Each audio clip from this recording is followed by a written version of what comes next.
We're going to cover aesthetic pruning or selective pruning in this video. You're looking at a beautiful Loropetalum plum delight. The natural character of this plant and the way it grows is what you're looking at. And one of the frustrations with homeowners is that many of the maintenance companies or themselves, they're not really familiar with the best way to keep this looking natural as they contain it. So if you have a plant that gets larger than you would want, but you still want it to look natural once you've started, once you prune it, that's what we're going to cover how to do. So one of the first things to look at is anticipate how each plant grows. And what we're looking at here is that when you make a cut, the plant will divide. In this case, it divided 3 different times. There's the cut. And then what you see are the 3 to 4 branches that divided after the cut. So why we're looking at that is we want to anticipate that for every cut that we make. And the mistake that most people make is they cut where they want the foliage to stop.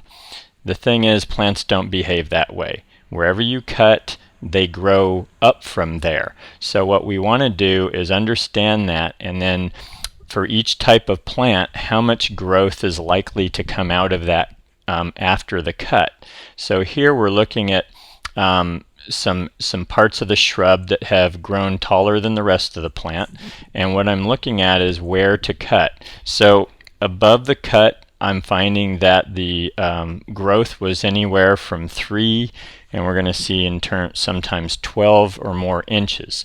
So if I get a branch that's going to grow 3 inches taller than where I cut, I'm going to cut 3 inches below the general foliage top that I'm trying to create. Here we have a big mass of Raphiolepis, and I'm trying to lower the whole canopy about 6 to 12 inches depending on what part of the plant I'm dealing with. So I'm making pretty deep cuts on these. Some of them are as deep as 12 inches below the canopy where I want it to end up. And that's essentially what selective pruning is. When you understand what the plant's going to do, you anticipate it, and as you can see here, I'm cutting very deep into the plant. The interesting thing to me, though, and this is what I like about this method, is that you can't tell looking at the outside of the plant where I've done any of the cutting. And that's why I call it, natural aesthetic pruning, is none of the cuts will show. None of the leaves have been hacked through by an electric device or through shears, and so it's really not apparent that we've been in here pruning at all. And that's what you want. You want to control the plant the way that's appropriate for what you're after, but you don't want it to look like you got in there and gave this thing a major haircut.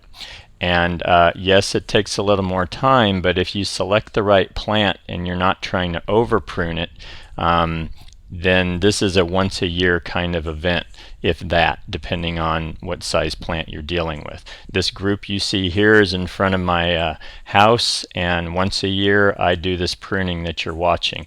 If you look at the back level, those branches are anywhere from kind of 6 to 15 inches taller than where I want the plant to be. And so I'm going in and I'm cutting a lot of these, like you can see there. That's probably 15 inches worth of branch there. But you see how this level now, the lower level is where I want it to end, and you still see that back level is where I started. There's the before and then the after. This is Loropetalum. This is a very popular plant. There's a whole pruning video on this one as well, and you're going to see here this is a little more loose and open in terms of its feel compared to the Raphiolepis, but the same methodology applies. I'm cutting way down below, but I'm removing anywhere from 2 to 3 feet branches in some cases. And then once I get the major structure leveled out, then I'll come back in and tidy up the high points, and I don't have to go as deep with some of those. But initially I'm going in, see there I just took one near the top, but most of these, like this big one here, I'm just cleaning up the top there, and then I'm going to go in, and this big guy here, I'm going to be cutting him down deeper most likely, and trying to figure out where the best spot is. and then cutting down below. Also, I don't want to leave a huge hole in the plant, so part of that is you're trying to anticipate, if you make that cut, what foliage is going to be removed, and is that going to end up looking the way I'm after. You can already see how much I've reduced the size of this plant and taken off some of the big irregularities in it, and before long you've got it where you want. It doesn't take a lot of time. This is recorded in real time, and I've already done probably a third of what I'm going to do in a year. So this whole plant might take me 5 to 10 minutes once a year to do the pruning. And by the way, this is 3 or 4 loropetalums in one grouping, so it's a big grouping, I understand that, but again, doesn't take that much time. And I think that's the reason why a lot of people think that they just don't have the time, is they convince themselves, oh, that selective pruning would take too long. But you're seeing here it really doesn't.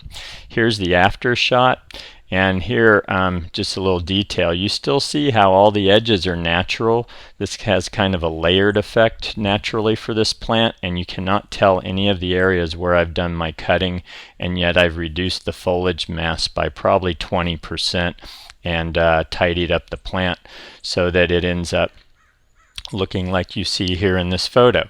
It'll grow back out of that and has this beautiful natural shape. So that's how we do selective pruning. Not that complicated. Just anticipate what the plant will be doing after you make your cuts. Make those cuts below the foliage level, and you'll end up with a beautiful natural looking plant.